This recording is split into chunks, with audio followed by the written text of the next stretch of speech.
cemetery, which was a very large, I don't know exactly the area. Later. Much later. He's asleep.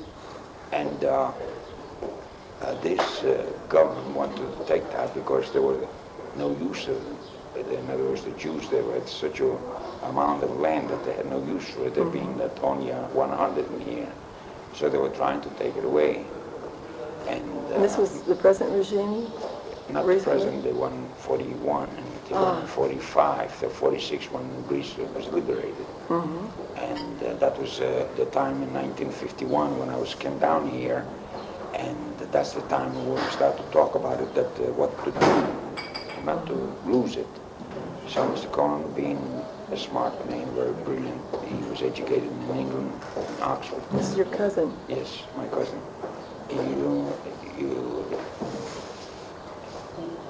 And what to do, they planted trees. Half of the cemeteries, they planted trees, fruit trees. In order to have some production. In other words, well, you can't take that away from us because it's a production. And that's how they say it. For heaven's sakes. Yes. And this is Mr. Cohen that I have visited with a little dry goods store. That's right. No. He's the vice president of the community. That's right, vice president of the community. Yeah. And also the school that they had. The school, the Alliance Israelite Universelle, where they used to teach the Hebrew, French, and Greek, which the one that I was educated on. They also wanted to take away, being that there was no children to go to school. And the government says, what do you need it? We need that. In other words, an excuse to take it away from them. So finally, they decided to build whatever they built now. They accumulated money because many people, they left their homes and went in the States. They lost trace of them. So it remained to one association.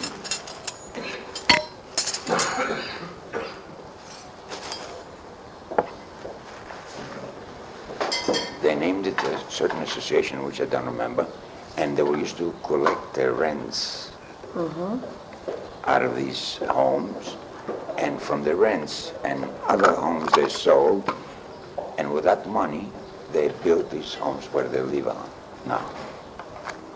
I see. So they were able to in some communities, they were able to maintain their assets, but only if they used them for community. Only for a community, but whatever the excess they had to give it up. Yeah. Because their homes were all broken down. Yeah. They could not live anymore. I know it. But it's logic. As long as you have so much and you have no use for it, and we have the people near where we're in need of land. Right, of course. One way. But the other way, what's mine, I want to keep. I don't want to give you nothing. I don't want to give you a pebble. Yeah. Well, what was this committee during the war assigned to Greeks, the homes and property of the Jews? They were what? Your cousin told me that there was some committee during the war under the Quisling government that assigned all the Jewish property to Greeks. Yes. I don't know about that, Mr. Connors, because I wasn't here. And During the war, I wasn't here. Where were you? In the States. In the States. When did you leave here? In 1918. 1918. My Lord. Yes. And tell me why you decided to leave. From here? Yeah. There was no, first of all, I wanted to get away from the army. I didn't want to serve in the Greek army. I was 17 at that time. And the second, there was no future for me in here. There was nothing. I had my brother and my sister, one sister. One sister remained here. She was married in here in Yanna. And in fact, it was, that time was during the war. Greece was always at wars. Come on in. Yeah. And we made two for me. You have to have one. I'll have the whites, all right? I'll help you. And we left through Italy. What do you want? I want to get a clean cup. I'll just clean this one up. These are not clean. Never. Yeah, look at this. Yeah. Oh, I got you. That's nice. Έλα να πει μου. Δες μας δύο καθαρά κουπάκια. Να τα βλέπετε που δεν τα βάζετε. Είναι πλημμένα αυτά. Για φέρε μας δύο, αν υπάρχουν. Όχι, δεν το ξέρω. Πώς φαίνεται. Φαίνεται πως έχει το καφέ σκολμένο. Ναι, πώς φαίνεται. Φαίνεται πως είναι λάκκοτο. Να το δεις. Λάδι μέσα. No, it's not real. It feels like it. It feels like, but it's not. Okay. Αλλά το πίπερο υπάρχει. Φέρε μας. The service here is, you're on this?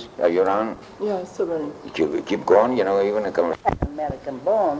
Yeah. you're going to turn around, you're going to take my life story. That I want. You want that? Yeah. But And they have a red-headed in the family.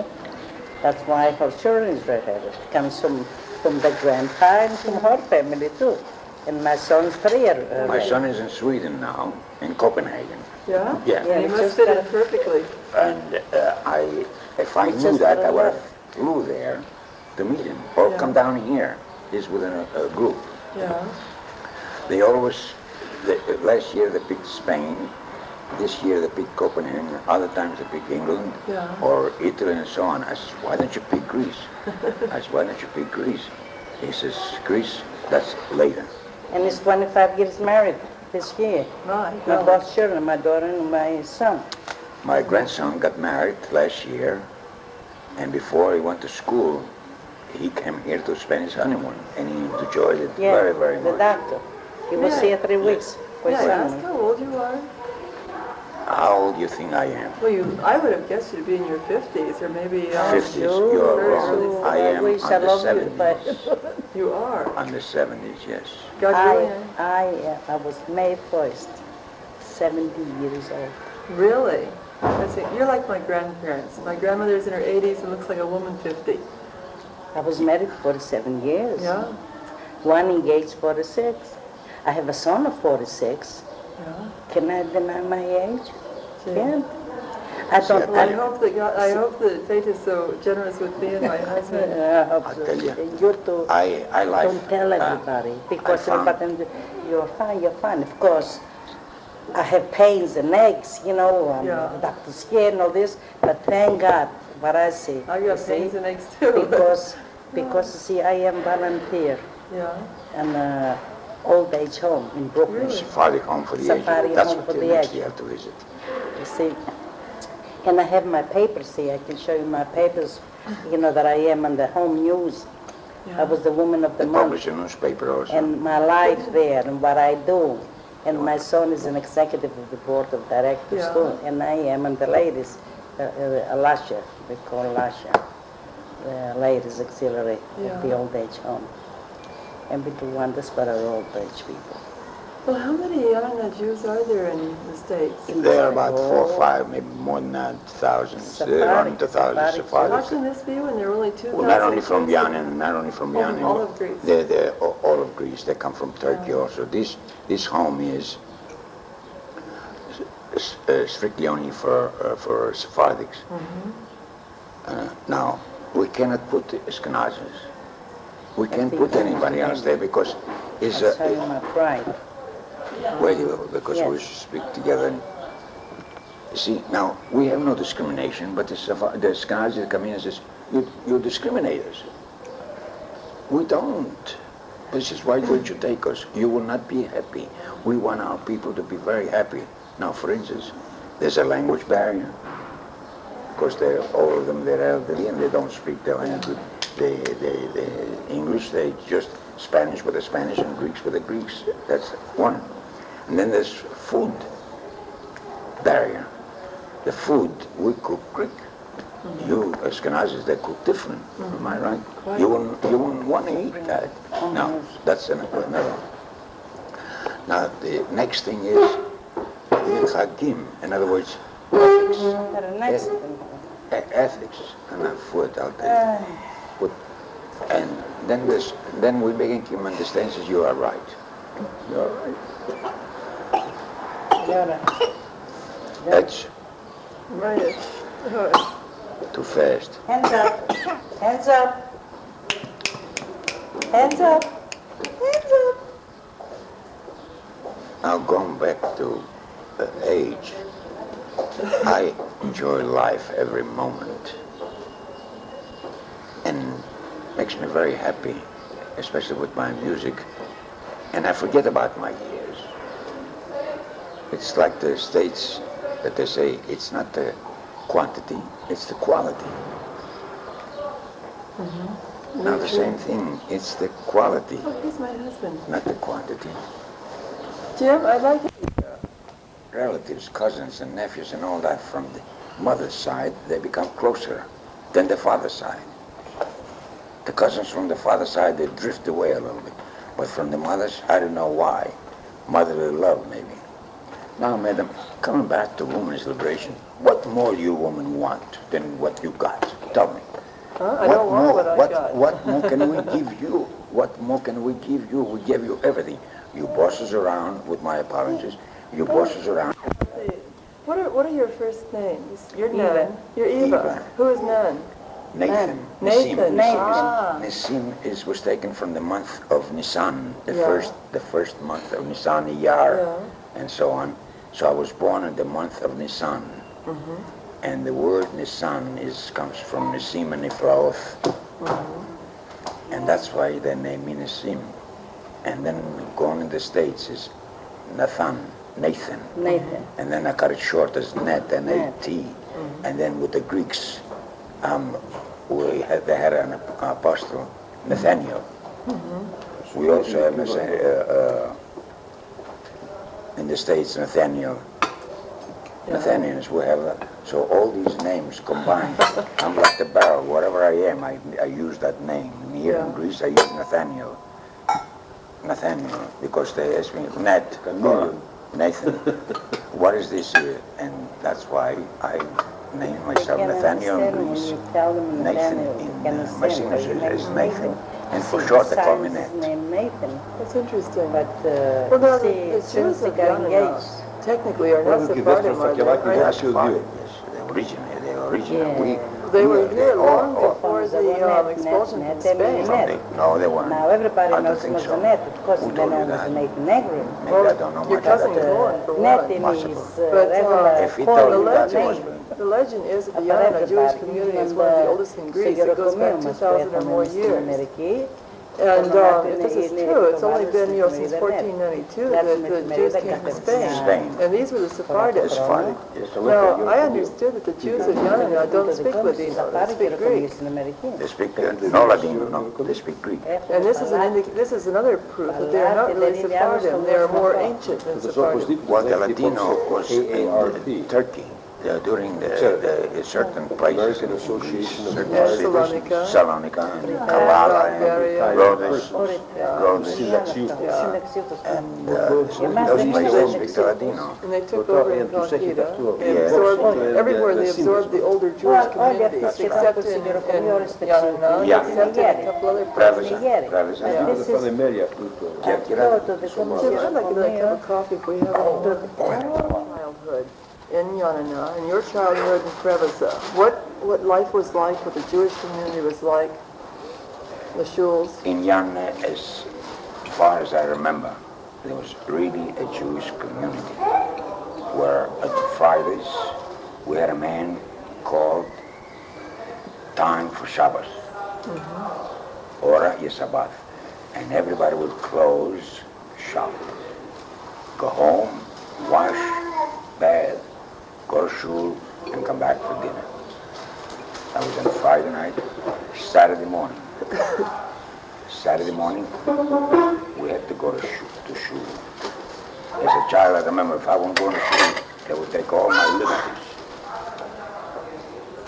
My teachers, they were penalizing me by not going to shul, and especially on a Monday and on a Thursday, that we take the Sefer Torah. You had shul daily then? We had shul daily. Now, as far as schooling concerned, we had this Alliance Israelite Universelle, where they taught us Hebrew, they taught us Greek and French.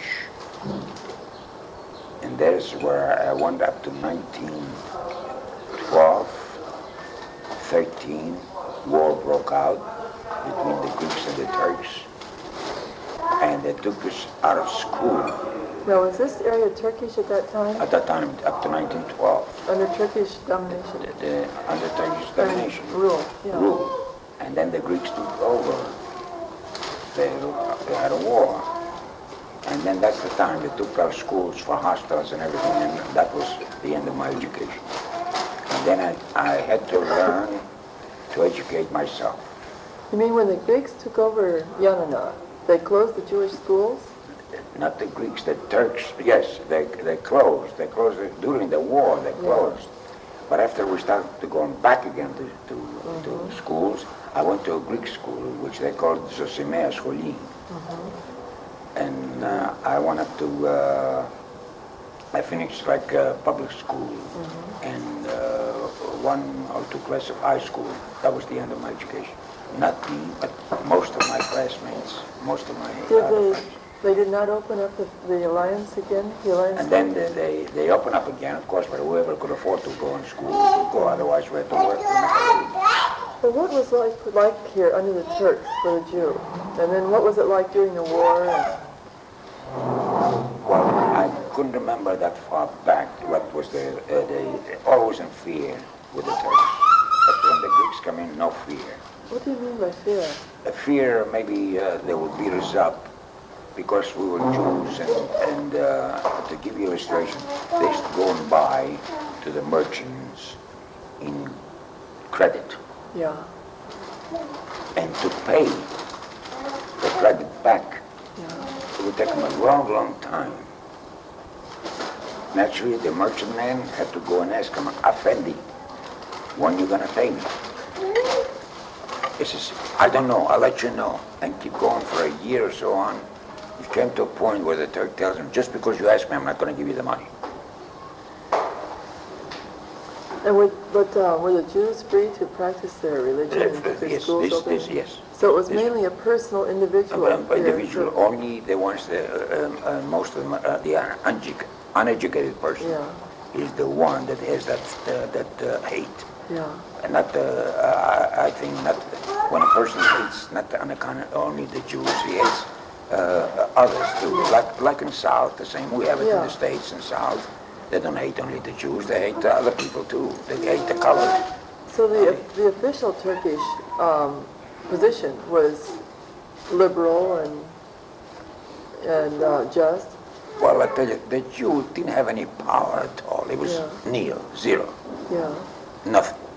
Just mainly make a living and go about his business and raise his family the best way he could. Yeah. That, as far as I remember, because I was a young boy.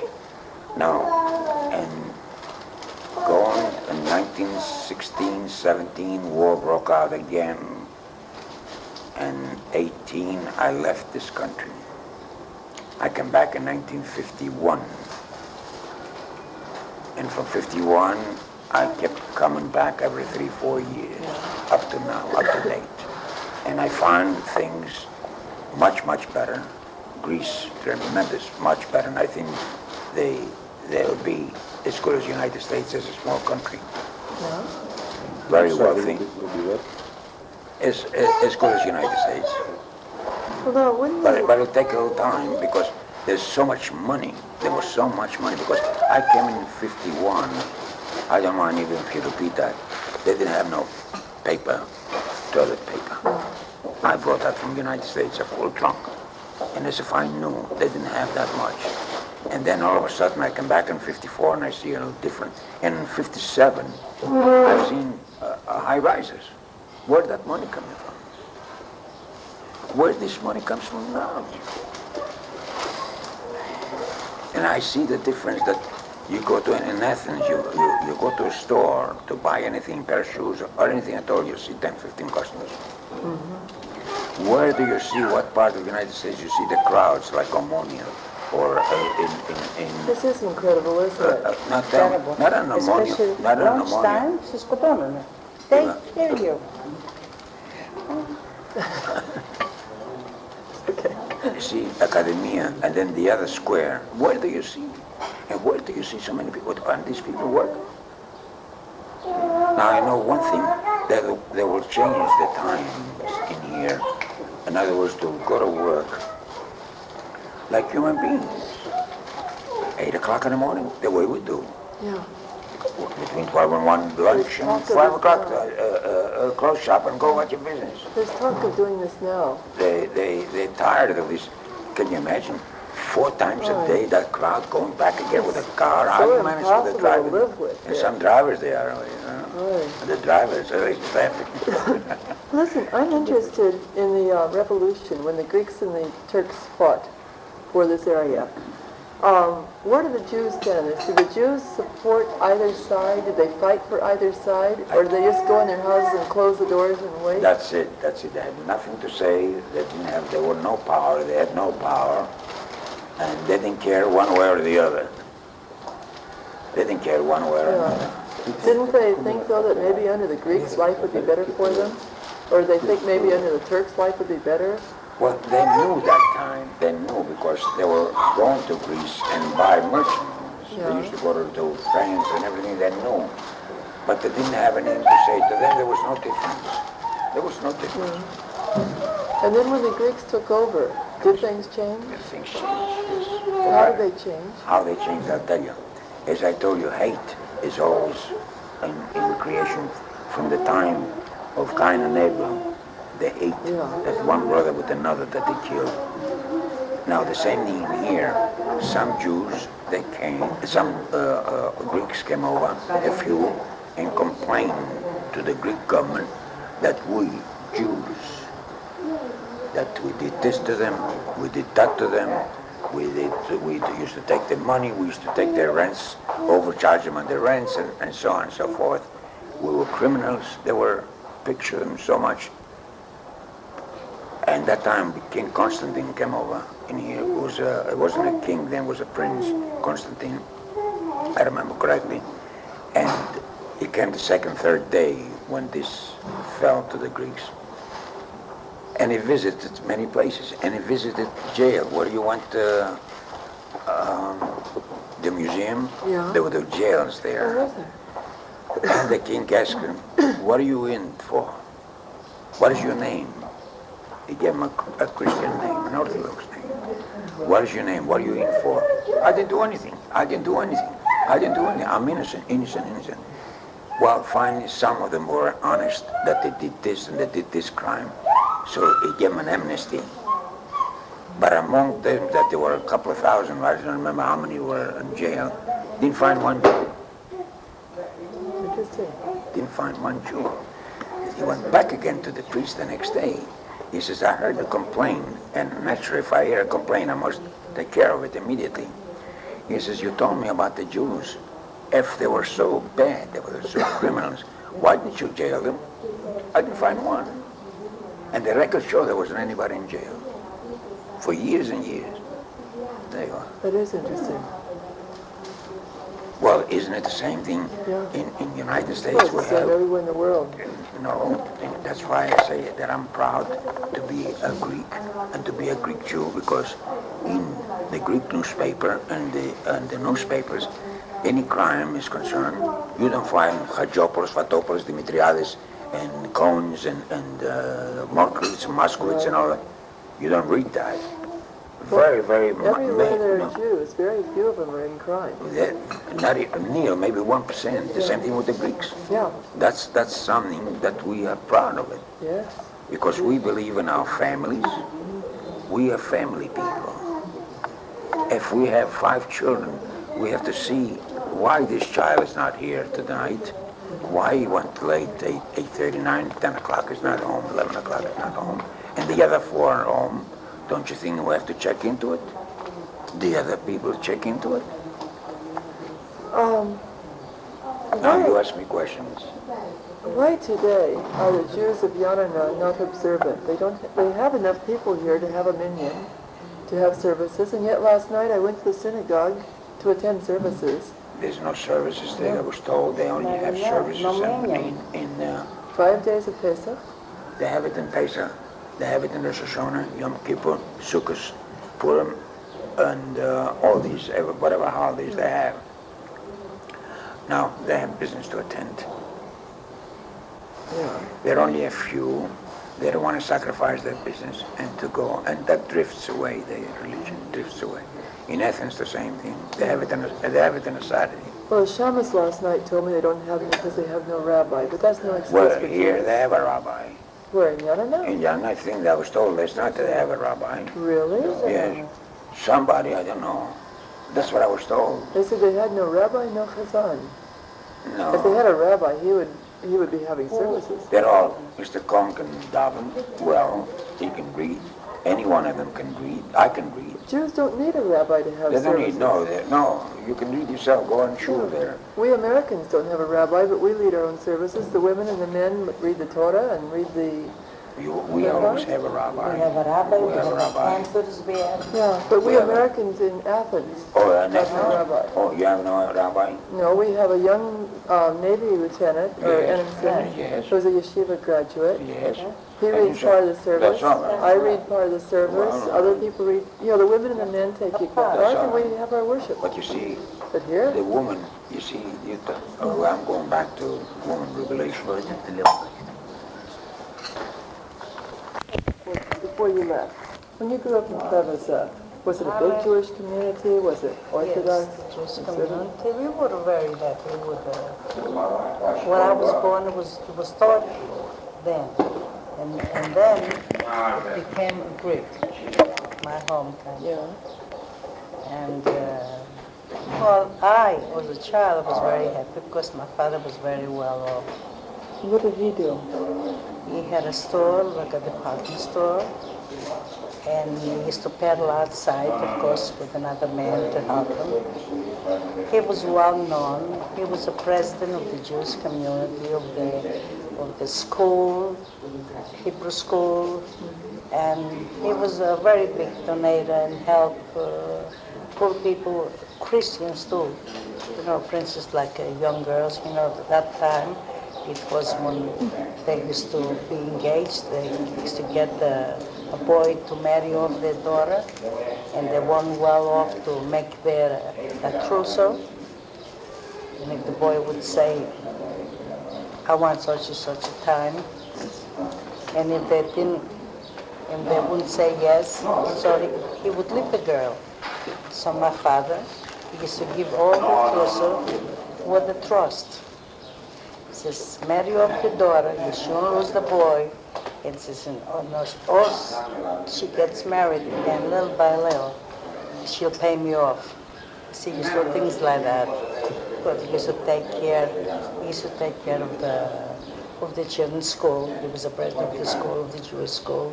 And now we had a synagogue, of course, rabbi, everything. We were very happy. I left from there very, very young, and as far as I can say, that we were very happy with the Turks, there was Turkey before, and with the Greeks.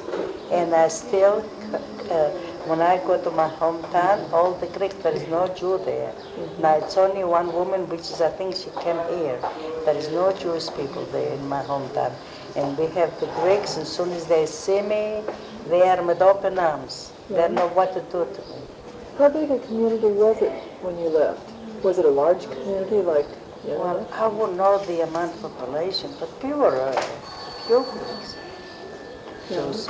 We had school, we had everything. We had synagogue, we had everything. One synagogue, more? One we had. One that I can remember was near where we used to live. See, like yesterday, I met a girlfriend from my hometown, next door neighbor to me, that we were in school together, raised together. It happened, I met her here in town. Tell me, do you know Ray Dalvin? Yes, very, very well. Ray Dalvin, yes, sure. I have written to her, and she answered my first letter and didn't answer my second letter. But I wrote to her about my work because She I made a had heard book. that she was working. But I had heard that she is working on a study of Jews of Yanana and Preveza, but nothing has ever been published. I know that she's taken a number of documents. Not yet, no. She didn't publish anything. I know. She published a book. Not only a book. The poems. We had this here, Nettie, Lasha. Of course, we had an afternoon. She told us all the life of the Jews and everything. We had an afternoon when we had a meeting in Lasha. Good. I'm hoping that she'll answer my second letter because I'm anxious to learn what she has. Because I need every bit of information I can add to my history. Your address. When I go back in the States, I will call her up or she'll call her up and tell her about it. Yeah, I would call Ray. You see her often. To read. How big was the Yanana community when you left?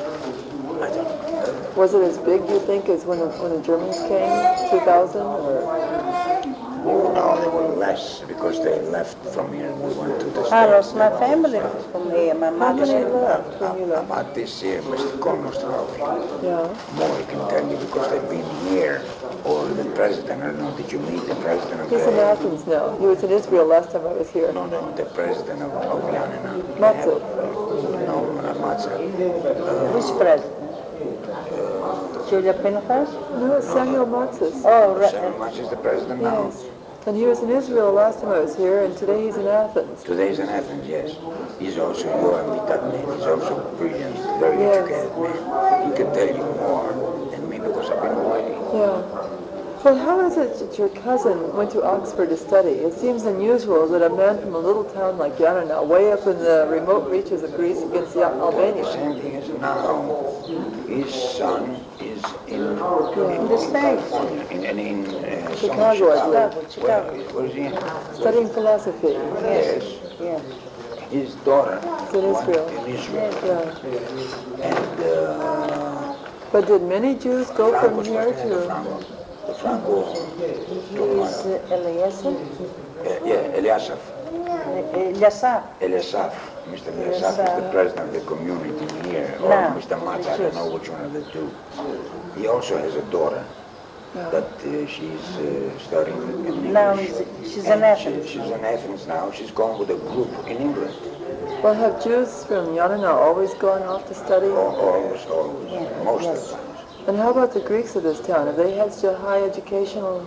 They also have Yes, high Yes, education. yes. Because from Yanina, even the Greeks, the Orthodox, the Greeks, they have been here. They produced generals Yeah. from this Icarus, you know. Why would this be? It's such a remote corner. It's not a remote corner. This is a beautiful city in here. Oh, yes, it is. Most beautiful in Greece. These people believe more in education than anything else. Well, in Roman times, this I'll was a give you an crossroads. illustration. I didn't know my lesson. This I always preach. I didn't know my lesson. And the teacher took me as an example. And he took me as an example. He put me to sit down. And the teacher sat next to me. And he goes like this. Class, this is what will happen to you if you don't learn your lesson. And he took a pencil. And he knocked with this here, like this here. For hours till blood will come out. I went home crying. My mother. I saw my mother crying top of my lungs. I thought maybe my mother would go and pull his hair to the teacher. And then my father was upstairs and he heard me crying and yelling. He sticks his head out and says, "What are you crying? What are you yelling?" I see my father yell out more crying, it hurts. I thought maybe my father would go and knock the hell out of the teacher. He comes down and says, "Come here." "Where did he hit you?" "With what?" "With a pencil." "Why?" "I didn't know the lesson." He says, "Wait here." He goes downstairs, he picks up a blank, comes up, and I see the blank. I was so happy, you know, for a moment, that he's going to go with that blank to hit the teacher, to split his head. And he gave it to me right across my back, and my fat stuff on the back that I still remember. He says, "You think that I'm paying, he says, in school for you not to learn? That will be a lesson to you." And I learned. That was the education. But not everybody. You see, you got to meet Mr. Cohn's partner, McKay, also educated. They're very educated people. And his son, he went to Israel to study, and then he comes back. Maybe being that the Jews, they cannot get high, very high. It seems Mr. Cohn's son, he was the highest, but they won't give him the first because they say the whole Greece say, "Oh, the Jew." Because then that prestige will eat them up. So they put him second. And he went away. I have a cousin of ours. His name was Justice. His name is what? Justice. Leon Justice. And he was in the army. He was a lieutenant.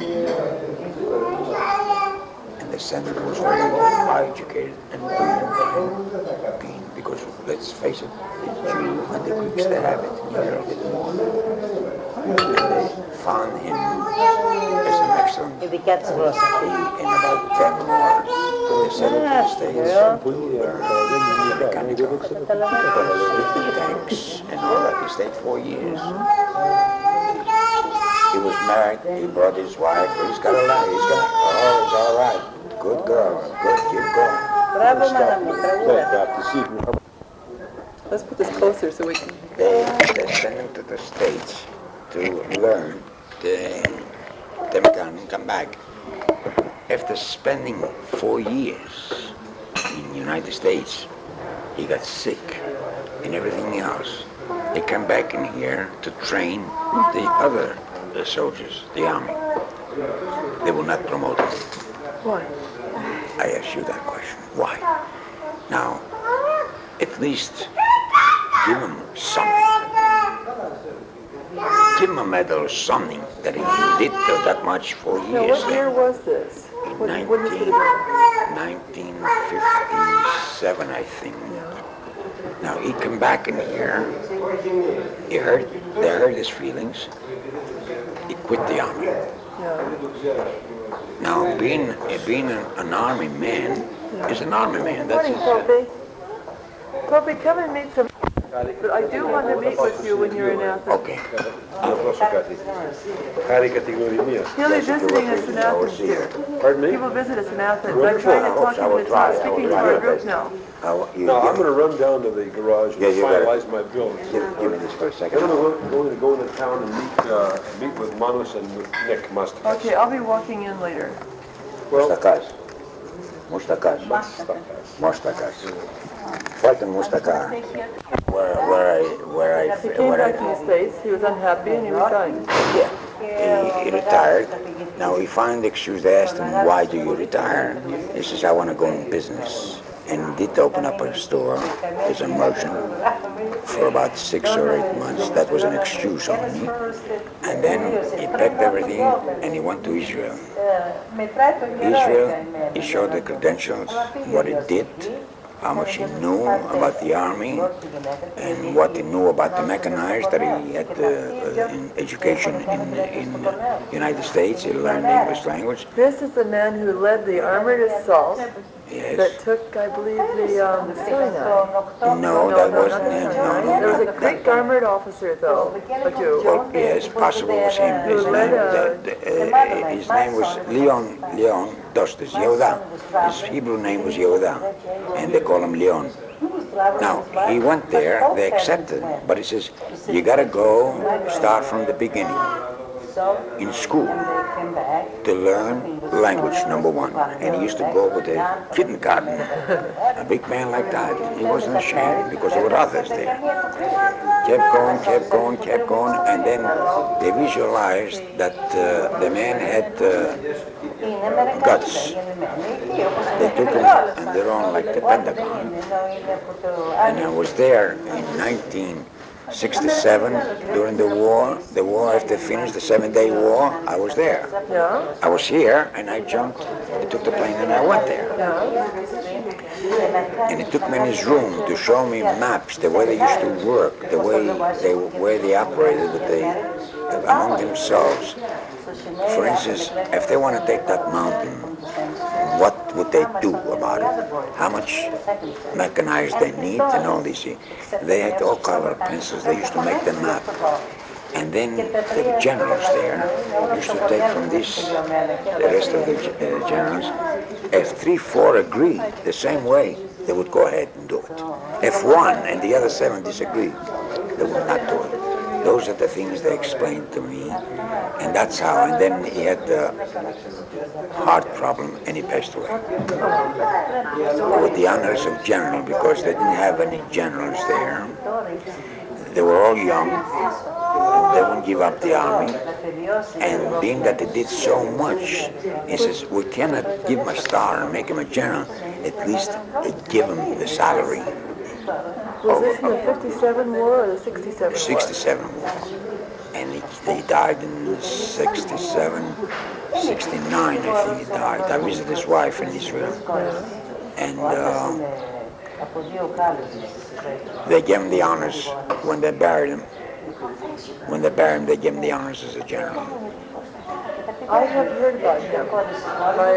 One of my good friends is an Israeli intelligence officer who's the Zim chief in... Mark down the name, Leon Dostis. Yeah, I'll remember from the tape here. I'll take the tape. Yes. I think I know of him. I think I've been told about him. Put this away. I've had it off all this time, would you? Now, Nick said that when he was a young man, he was about 12 years old or so. Young boy. He went with the Zervas forces into the mountains, and he worked as a messenger boy, delivering revolutionary papers and that sort of thing. Messages, yeah. Now, he said that Zervas sent him and a number of other young boys around to warn the Jews of Arta and... No, the regimental commander named Papadopoulos. The regimental commander named Papadopoulos. Who was the father of the man at the next table. Yeah. Now, he must have been one of the Zervas men, right? Yes. Now, Papadopoulos sent Nick and several other young boys around to warn the Jews of Yanina and the other two cities, too? Arta and Preveza. No, Filipiadis, yeah, you said right. But then he says that all the Jews had left Filipiadis in 1939. Therefore it was Yanina and Arta. Must have been, and Preveza. Maybe Preveza. And he said he went from door to door wanting them to flee, and they wouldn't go. But it seems odd that they would send a 12-year-old boy from door to door to... Messages. Yeah, as he said, they were carrying messages, handouts. I have to ask him about that. But now he says that when all the Jews were taken, that none of them returned at all. Maybe three. Maybe three who had been with the Zervas forces. And he said Zervas had a lot of Jews in his forces. And he said that when the 2 or 3 Jews came back, who returned, that the Elas committee, which had ruled Yanina for how long? 4 or 5 months? 6 months? The Elas committee took over for about 2 months. Yeah. And returned to the Jews their property. Yep. Which property was, he said, closed up, sealed, and so forth. Yeah, closed and sealed and protected and waiting for the Jews to come back. Very interesting. Yes, he said that the German occupation here was brutal. He watched an SS officer or a Wehrmacht officer? Officer is all he said. Just a German officer. Yeah. Shoot a baby about 9 months old for no cause, no reason, just shot him. According to him, he himself and most other Greeks hate the Germans with the passion they usually, that's a beautiful horse, with the passion they usually reserve for Turks. He considers them barbaric and incapable of civilization by their own nature. He says that no matter how many generations go by, that he personally, Nick Mastikas, could never find it in his heart to accept the Germans.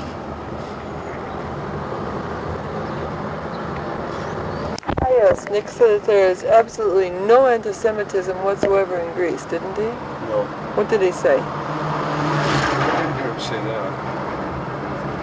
Yes, that was when I